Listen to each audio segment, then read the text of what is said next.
এরপরে এখানে আমরা টেক্সট দেখতে পাচ্ছি। আমরা ভিডিওর উপর যদি কোনো টেক্সট লিখতে চাই তাহলে এখান থেকে আমরা টেক্সট টাইপ করে দিতে পারি। তো এখানে আমরা দেখতে পাচ্ছি অ্যাড টেক্সট, এখানে আমরা ক্লিক করব।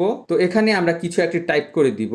আমরা দেখতে পাচ্ছি রিয়াজ টেক মাস্টার লেখাটি এখানে চলে এসেছে। এবার এই টেক্সটটিকে আমরা বিভিন্ন স্টাইল দিতে পারি। এখানে আমরা স্টাইল দেখতে পাচ্ছি, এখানে আমরা বিভিন্ন ফন্ট আমরা এখান থেকে সেট করে দিতে পারি।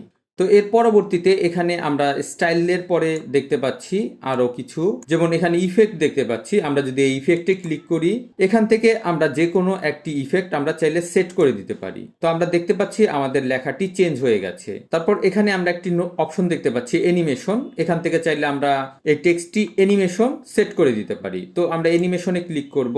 এখানে আমরা বিভিন্ন অ্যানিমেশন দেখতে পাচ্ছি। এখানে আমরা যেটি সিলেক্ট করে দিব টেক্সটটি ঠিক সেভাবে অ্যানিমেশন হবে। তো আমরা অ্যানিমেশনটি সেট করে দিয়ে টিক মার্কে ক্লিক করব।